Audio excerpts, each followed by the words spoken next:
You are watching the press preview, a first look at what's on the front pages as they arrive. In the next half hour, we'll see what's making the headlines with political journalists Theo Usherwood and Alicia Fitzgerald. So let's see what's on some of those front pages for you now.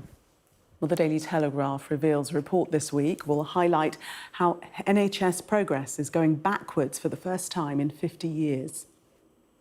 The Mirror leads with an exclusive on whether the NHS failed to learn from the behaviour of past serial killers when investigating the Lucy Letby case. The Eye reports low-income households could receive cheaper gas and power bills as pressure mounts over the proposed winter fuel payment cuts. The fuel payment cuts are also on the front of the Daily Express, with a veteran Tory MP claiming Labour planned the move before the election. That story also features on the Daily Mail, which reports thousands of pensioners could die if winter fuel payments are cut, according to Labour research. Meanwhile, The Times says the PM is insisting pensioners will be able to cope without the payments. The Metro's front page previews Monday's mental health inquiry, looking into the death of thousands of patients in Essex. The FT leads with news that companies are raising record amounts of debt in the US in a bid to avoid possible market volatility.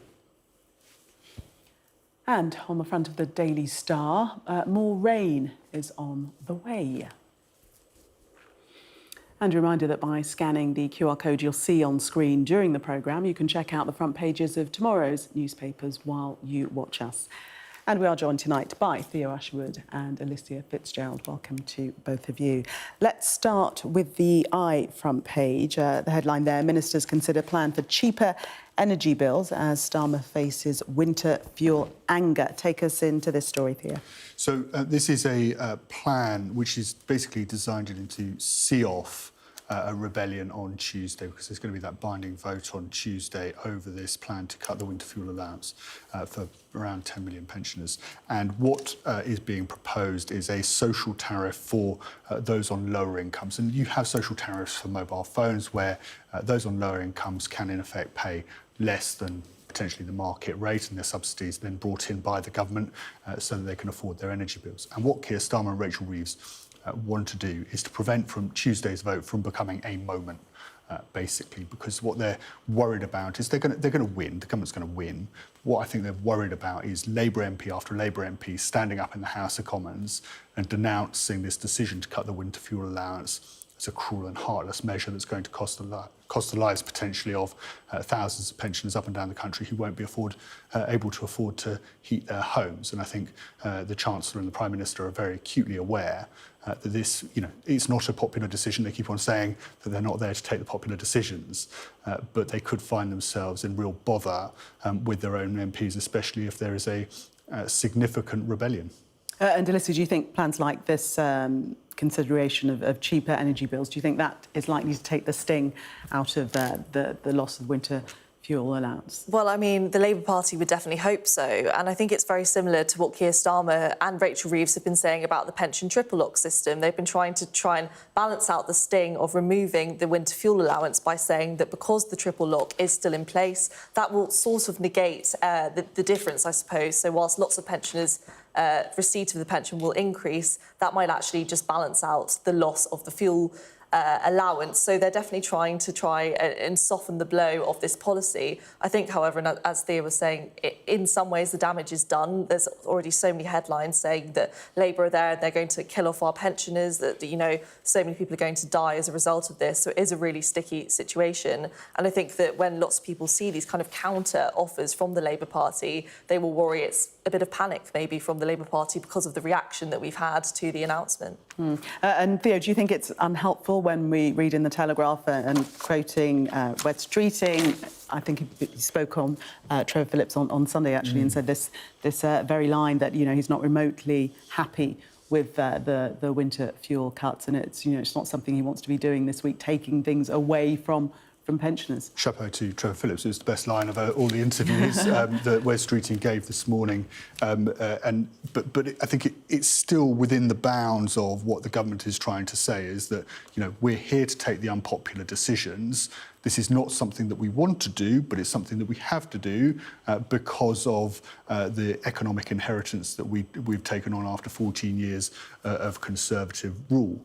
I think where they're going to find themselves in difficulty potentially is that when we will discuss this £22 billion black hole, how much of it is that economic inheritance, and actually how much the choices they're making, they're actually political choices, because, you know, they've decided to announce £10 billion in terms of public sector pay rises. That could go up even further. You know, that was a conscious decision. Now, I'm not disputing the necessity for that decision. Keir Starmer, the Prime Minister, has said, and Rachel Reeves said, we need to get the economy working. And I think there is a rebalancing from the Chancellor and the Prime Minister away from pensioners towards working people. You know, we live in a world now post-2008 where there are not enough resources to go around, and so governments have to make conscious decisions about where they want to spend money.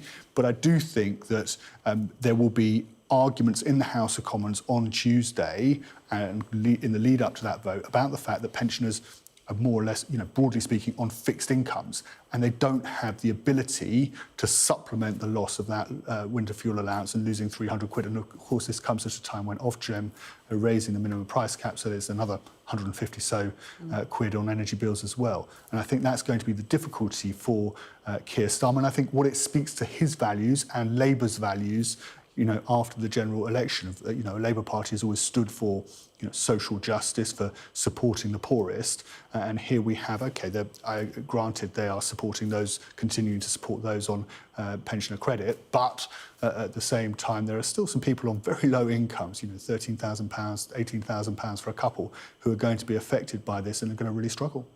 Alicia, what do you think we're likely to see in terms of any rebellion on Tuesday? Well, I think this is actually really interesting. The fact that it's Wes Streeting particularly saying that he's not remotely happy over the winter fuel cuts, I think that just shows the scale of the unease within the Labour Party. I mean, Wes Streeting is not only very senior in the government, he is one of Keir Starmer's main allies. He's someone who generally, as a rule, does agree with Keir Starmer on most policies. So for him to come out and publicly say that he really doesn't agree with this is quite significant. And I think lots of the But he's stories, saying it's necessary, though. He's saying it's necessary, but the fact that it shows that it's not necessarily a comfortable decision, even for some of the most senior people in the party, is a significant thing for Keir Starmer and for Rachel Reeves. I think, as Thea was saying earlier, it will pass. The rebellion probably will exist, but it won't massively impact the kind of travel of the bill. It's more that it could become a bit of an embarrassing or a difficult moment for Keir Starmer, especially if it does end up being some of the same MPs, maybe those who lost the whip, or who had similar views to those who lost the whip over the two-child benefit cap, for example. It could be the same story about Keir Starmer potentially alienating those towards the left of his party and creating a rift that way. So it definitely could be a difficult moment. Thea, take us into the Mail, which is citing Labour's own research, predicting basically that cutting the winter fuel allowance could kill 4,000 older people. And this is their own analysis.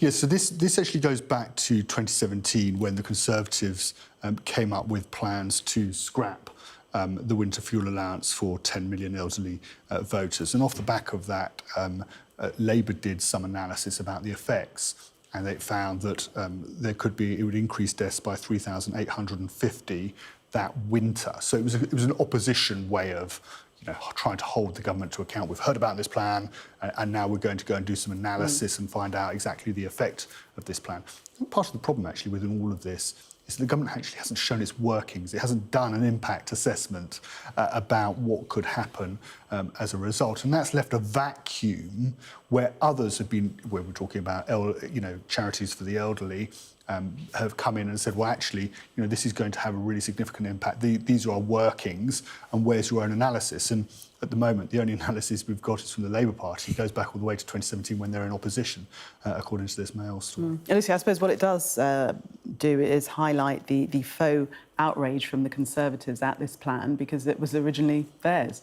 Absolutely, and I think we've heard lots from the potential leadership contenders over the past few days about this and about how opposed they are to it, and have even you're hearing this idea of unity in the Conservative Party for the first time in a while, and all of them saying that this is something that they all totally agree on. But then you're totally right in saying that actually this was something that was considered by the Conservative government at one point too. So I think it just is illustrative of the fact that politics does mean difficult decisions at any time, really, and you can't predict them, and that these things always do come back and bite you, I suppose, as well. You know, Keir Starmer criticising it at the time, and now he is in government. You have to make these difficult decisions, and you have to upset people, and that's what he keeps trying to say today.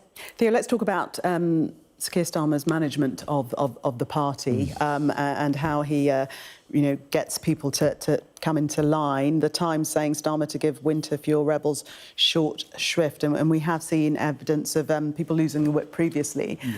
What do you think we're likely to see this coming week? So I think where the Labour hierarchy are trying to go with this is there could be around 50 rebels, and what Labour is saying is it's OK to abstain, take a break from the House of Commons on Tuesday night, spend some extra time in the bar, do whatever, but just don't vote. You know, if you don't vote against the government, you're going to be OK.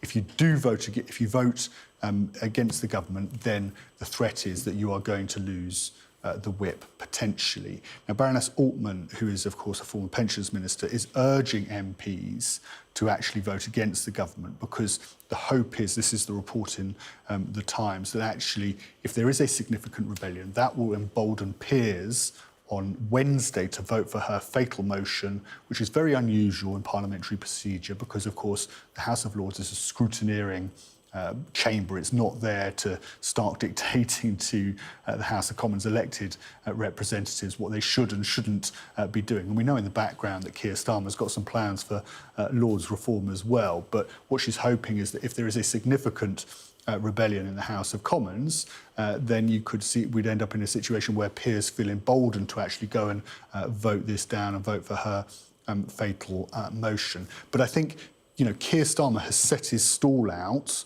with that decision about the two-child benefit cap, where we saw 7 Labour MPs vote for that SNP motion and lose the whip for 6 months as a result. So he's going to find himself in a situation where now, if that's the bar, he's going to have to try and he's going to be under pressure to meet it every single time. Indeed. Theo and Alicia, thank you very much for the moment. We're going to take a break. Coming up, we'll look at why the NHS is now going backwards for the first time in half a century. Do stay with us.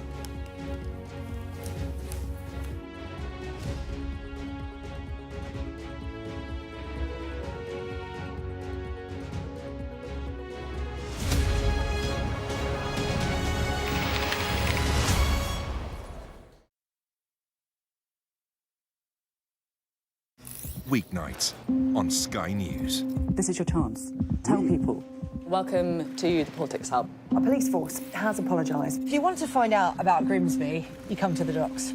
I'm live in Jerusalem. Are you not concerned that that could lead to all-out war? Hello there, good evening. There are fears of an upsurge in violence. What's at stake here? You are watching the press preview, a first look at the front pages as they arrive.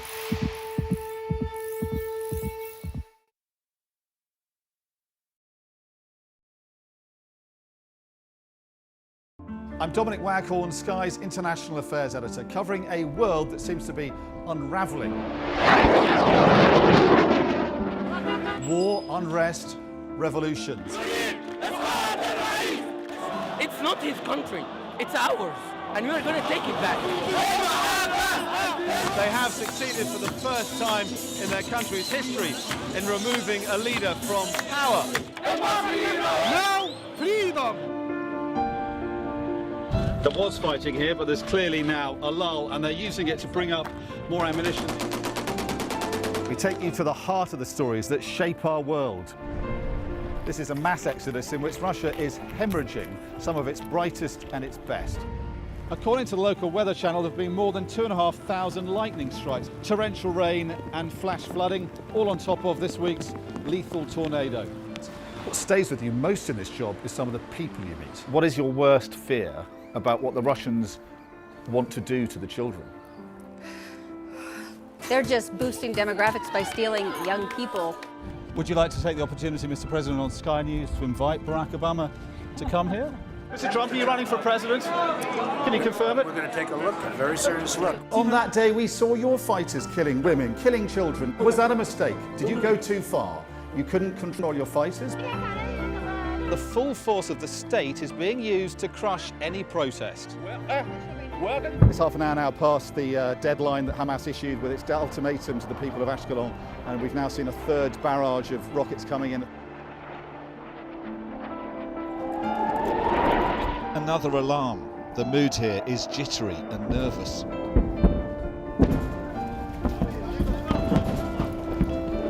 We're seeing the world get more and more divided, and it's our job to try to make sense of it all.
Welcome back. You are watching the press preview. Still with me, Theo Usherwood and Alicia Fitzgerald.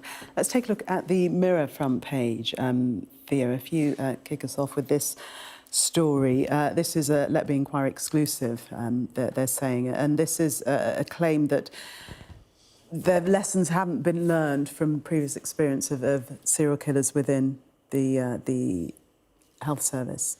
Yes, so the Lucy Letby inquiry is due to begin on Tuesday, and this is a quote the Mirror has from a solicitor called Tamlin Bolton, who is acting for the victims' families, and and she said that Letby's crimes were, I'm quoting here, harrowingly familiar to how Aylett was harming kids, and of course the alias is Beverly Aylett, also known as the Angel of Death, a nurse in Grantham Hospital, who was convicted of 4 counts of murder during the 1990s, and of course Harold Shipman, the former, he was a GP convicted of murdering more than 200. And the story on the front page of the Mirror is basically looking into whether the NHS, the health service, learned the lessons from those convictions and actually put in place the necessary changes to prevent another case, as what happened with Lucy Letby, from happening again. And that's going to keep according to the Daily Mirror, that's going to, and Tamlin Bolton, that's going to form a key part of the inquiry. There should be said, there have been calls, given there have been experts questioning the evidence over the last months since Lucy Letby's conviction and life sentences, for this inquiry to be postponed. Nevertheless, the inquiry has said that it's going ahead. Wes Streeting, incidentally, the Health Secretary, was asked about this this morning and insisted that actually, whilst Lucy Letby's convictions stand, she must continue to be treated as a convicted murderer. I think that's the right stance. However, there will be questions about the exact timing, whether it's necessary to rush ahead with this inquiry, given that there are experts who are now starting to come forward and question the evidence. And Alicia, in terms of Letby, interesting that recommendations from previous examples of serial killers wouldn't have been looked into. Absolutely, but I feel like there is often this pattern, particularly in public service where there is a crisis, there is something really awful that happens, and everyone, lots of money is spent to make sure it doesn't happen again. Lots of intelligence is put there, lots of investigations happen, and then we do tend to see a pattern of it repeating itself. I mean, you could probably say quite a similar thing has happened within the police force, Metropolitan Police Force. Time and time again, the government saying, well, lessons must be learnt from this, and the Met Police Commissioner saying that as well, and then we do see similar behaviours crop up. So I think there is a bit of a pattern, and I think it's important that this investigation and this probe does find out whether that has happened, and if it has been overlooked, why, and where the gaps actually are, because I think often there are lots of people who do want things to be straightened out, they do want things to improve, but sometimes there just isn't the right infrastructure in place to make sure that the lessons do get filtered down to the people that are really important.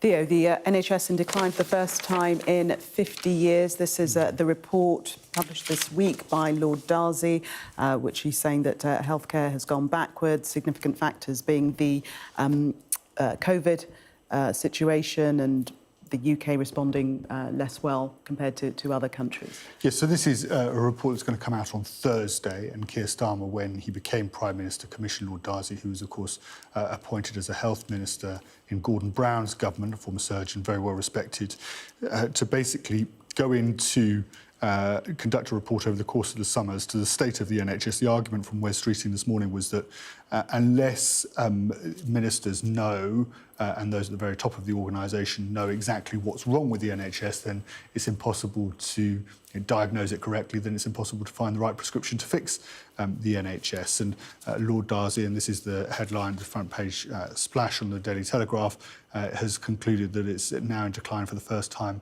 in 50 years. It's interesting, I think, that Wes Streeting acknowledges that the private sector has to play a part in trying to get the NHS back into a better place, because if we saw what happened with the pandemic. We saw waiting lists go to more than 7 million. The NHS was unable to function in terms of providing any elective surgery during the pandemic because of the risks of people catching the deadly virus. And so, Wes Streeting is fairly pragmatic about the fact that there can't be any sacred cows in acknowledging that the private sector needs to be brought in at opportune moments to provide support for the NHS as it gets back on its feet. But I think this is part of a wider narrative we've seen over the course of the summer from Keir Starmer and his top team of laying the groundwork for a difficult period ahead. Theo and Alicia, we must leave it there. Thank you very much for taking us through the papers.